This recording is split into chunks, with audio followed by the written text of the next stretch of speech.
Story RH, le podcast RH qui ne vous raconte pas d'histoire. Bienvenue à toutes, bienvenue à tous. History is made of stories. Dans cet épisode, nous allons nous intéresser à la notion de connaissance élémentaire d'un métier. Pablo Picasso disait, je cite, « Le métier, c'est ce qui ne s'apprend pas ». C'est une phrase qui souligne l'importance de la notion de connaissance tacite dans l'exercice d'un métier. Ce sont des connaissances qu'on transmet notamment au travers de méthodes comme celle du compagnonnage. Mais acquérir un métier, c'est d'abord maîtriser des connaissances élémentaires. Mais comment les identifier ? Quelles sont les caractéristiques de ces connaissances qu'on estime comme élémentaires ? Alors, connaissances élémentaires et métier, c'est quoi l'histoire ?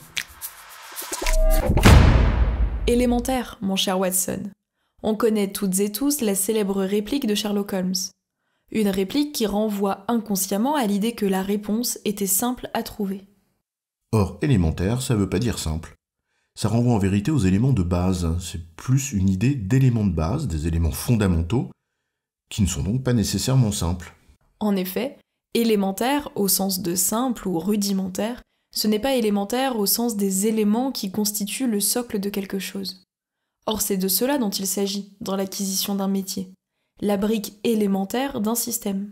Dit autrement, embrasser la carrière dans un métier, ça ne se résume pas à acquérir les connaissances simples du bas de l'échelle, puis d'en grimper les échelons les uns après les autres, en apprenant des connaissances plus complexes. Tout métier a des connaissances élémentaires, des briques de base qu'il est nécessaire de maîtriser. D'abord pour l'exercer, mais surtout pour grandir. Mais comment les identifier ? Concrètement, la carrière en entreprise, c'est la succession des postes qu'on occupe les uns après les autres. Donc il y a des carrières verticales, c'est traditionnel, on évolue vers le haut dans le même métier. Et il y a aussi des passerelles entre métiers, qui favorisent la mobilité fonctionnelle. Et enfin, des parcours plus atypiques, le plus généralement guidés par les appétences des collaborateurs et les opportunités qui se présentent.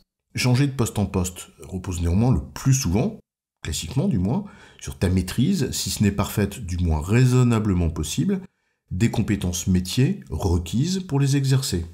Or, une réflexion sur les connaissances élémentaires qu'exige un métier, notamment dans la perspective de constitution de référentiels de compétences métiers, peut plus ou moins faciliter cette évolution. Dans cette perspective, Condorcet, grande figure des Lumières, nous livre un éclairage qui est utile.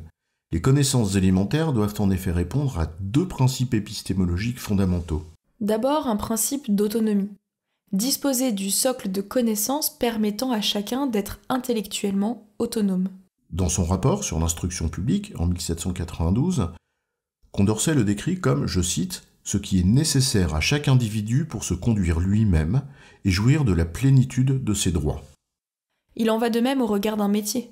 Des connaissances socles permettant le minimum d'autonomie de celui ou celle qui l'exerce. Le second principe, c'est un principe d'ouverture. La connaissance élémentaire n'est pas seulement celle qui permet d'être autonome, mais aussi celle qui permet d'apprendre plus loin, d'élargir le champ de sa connaissance. C'est parce que tu sais ceci que tu peux avoir accès à cela. Élémentaire, avait-on dit, chef. Une connaissance qui constitue une brique autonome d'un dispositif plus vaste. Là encore, tout métier se compose aussi de ce type de savoir.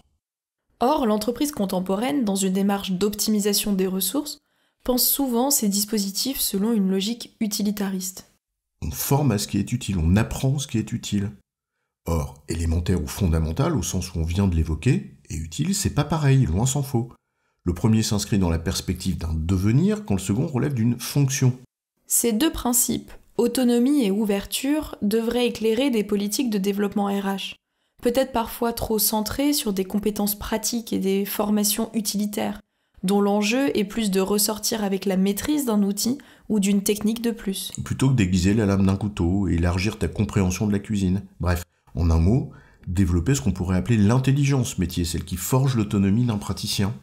En résumé, les connaissances élémentaires qu'il faut acquérir dans un métier sont celles qui permettent d'être autonome dans son exercice, mais aussi d'accéder à une plus grande maturité professionnelle. Des principes d'autonomie et d'ouverture, gage de l'intelligence métier qui se construit avec le temps. J'ai bon, chef ? Oui, tu as bon, mais on va pas en faire toute une histoire.